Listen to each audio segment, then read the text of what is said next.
Jimmy Butler is going to be a free agent next summer. Didn't get an extension done. The Warriors, as you know, have interest there, and I think probably made a couple of calls during the summer. That's the name that comes to mind. That's Sam Amick on the TK show last week. Now, we see on social media, Bleacher Report, Clutch, like all these rumors and trades just get floated out there, and some of them have sources and some of them don't. Amick and TK, as you know, is legit as it gets, and you have to read between the lines a little bit. Like you listen to his words, probably made some calls, right? They're not going to spell it out for you. They have to protect their sources. They can't say directly what they've been told sometimes. But if that's what they're saying, you can kind of take it for what it is. The Warriors have interest in Jimmy Butler. Let's first take a look at why that would be appealing to the Warriors. And I think the first thing that you would say is, okay, there's the second star for Steph. There's the second scoring option, a legit star who can go get his own, gets to the line at almost an elite rate, something the Warriors struggle with, right? He's a versatile defender, can guard multiple positions as a plus defender. And I think there's probably an appeal of pairing he and Draymond and them feeding off each other, right? And keeping that intensity on the floor at all times. If Draymond's resting, Jimmy's out there barking, right? And Draymond not always having to be the bad cop. There's another fire starter, another voice in the room. So I think that could be appealing, right? Football season is here. Fall just around the corner. It's really my favorite time of the year. What comes along with that, though, is partaking in a lot of beverages and a lot of football, right? But what I've done here is added my liquid IV routine to it. Football is finally here, y'all, right? Favorite time of the year, the fall just around the corner. All the sports are coming back. And usually what comes along with that is a lot of sitting on the couch, partaking in beverages. But what I've added to this routine is my liquid IV. This is the rainbow sherbet flavor. It's funny because I thought it would be my least favorite. It's my most favorite. And I've continued to order this liquid IV beyond the sponsorship because I've just made it a part of my routine. 1 in the morning, 1 at night with 16 ounces of water is going to hydrate you way more. And it's an accumulation with hydration. The truth of the matter is you can't just guzzle 1 gallon on Monday and be like, well, I'll be hydrated Friday. No, you have to be consistent with it.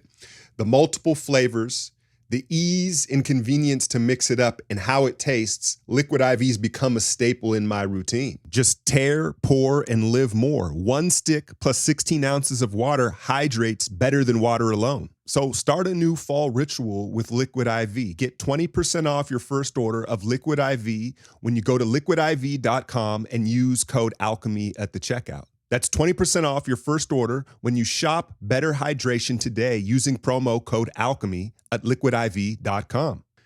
And I think ultimately, when I think of Jimmy Butler, and he is a versatile player, right? But the thing that sticks out to me most, just like Draymond, is what his superpower is his competitiveness. It's on 10. And so, yeah, on paper, it makes sense to put him on this team desperately chasing one more championship. Here's the thing, though. Jimmy Butler is 36 years old. He averages about 50 games a year the last 5 seasons. I think he's 48 mil this season, and then he's got a player option for 52 next season. One thing about Jimmy, and it's been a heck of a story. It's been a heck of a ride, like how it's one of the better stories of this era, of a guy that's become, I don't know if I'd call him a superstar, but a legit star player, right? And you could make an argument, a franchise guy. And he doesn't strike me as the type of dude that's going to take a discount to win. This isn't going to be a David West situation. Like, hey, Jimmy, come on next season, and then, don't take that player option, and we'll work something out here and we'll win.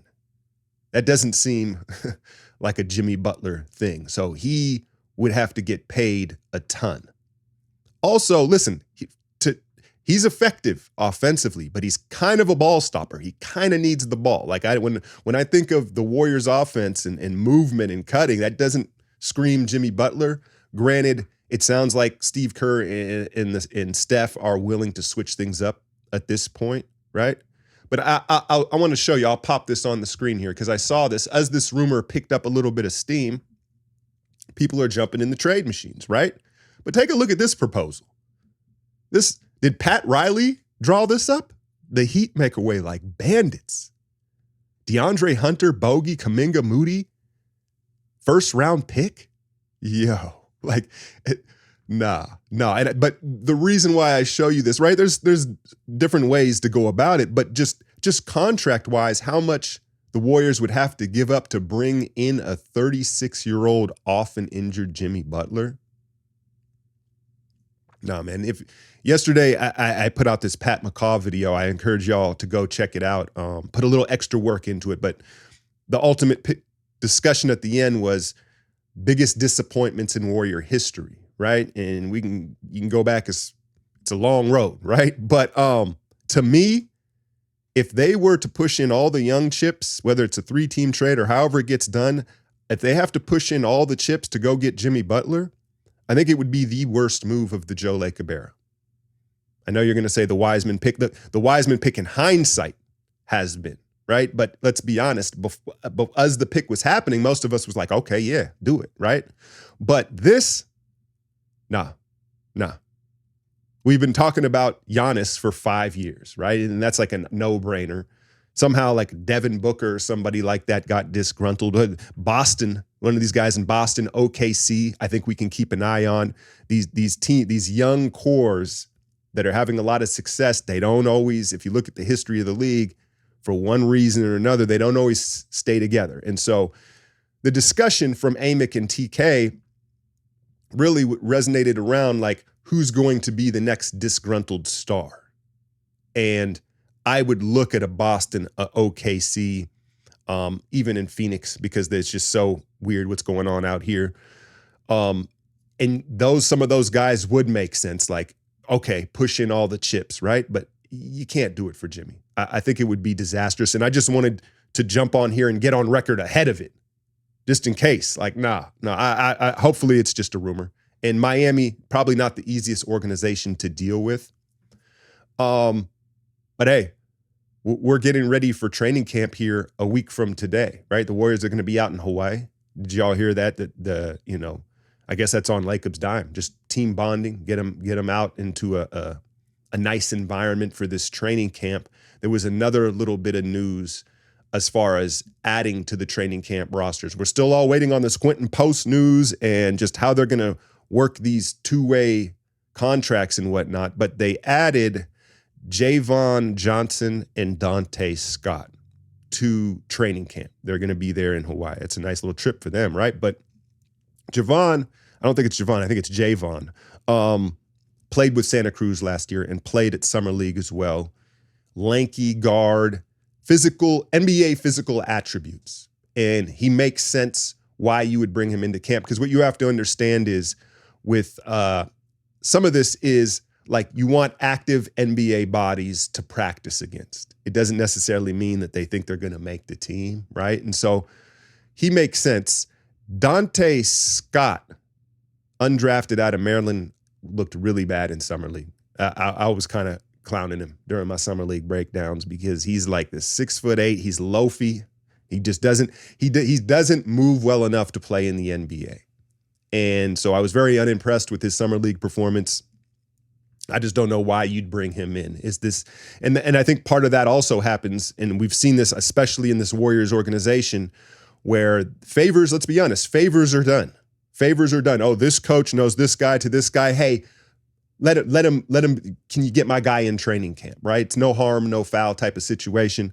Or maybe they just want to make Trace and Looney feel really good, right? Build their confidence, just busting this dude up every day in camp. So that's the news as far as training camp. And then we'll have media day and we'll have more to discuss. Speaking of TK, Tim Kawakami, have you seen the shuffle up that's going on in sports media right now? A lot of people are leaving The Athletic and The Ringer, and there's just a lot of changes in sports media happening. And a lot of it has to do with just little old sports content creators like myself on YouTube here, I think are taking portions of viewership and having these companies, these bigger companies, have to reshuffle the deck and maybe cut things here and there. But I think Kawakami is, he's an OG that's going to be in the game as long as he wants to be. So I wish him success in his new endeavor. He's going to keep it Bay. It's a new Bay Area sports thing. And then, of course, the final Woj bomb drops yesterday. Andrew Wojnarowski announces his retirement. Being in sports media, I've been doing it about 8 years now. It's crazy how time flies, right? But I don't break stories. You guys kind of know my format of more analytical and opinion-based content, right? But I can't imagine how exhausting it would be to try to break stories and be a step ahead of all the stories all the time. And so Woj had a hell of a run, but I completely understand him wanting to get away from that. So salute to those two OGs. I'm excited for the way sports media is shifting. And what I love most about what I do now, there's a give and take with everything. Don't get me wrong, right? There's no guidelines and no one forcing me to clock on and do work. You've got to be self-motivated. But what comes with that is the ability to speak how you want, to say how you feel. Now, I spoke on it last week on my Patron VIP episode, the passing of Mitchell Wiggins. And some people said, Alec, man, you're being insensitive. Someone in the comments yesterday said, we all owe Andrew an apology. I don't feel that I do. I kept it respectful the whole time through, discussing. There was so much to discuss about it and what we didn't know. There's a lot of speculation. There was, right? And listen, I don't want to come off insensitive. My condolences to the Wiggins family, and rest in peace, Mitchell Wiggins.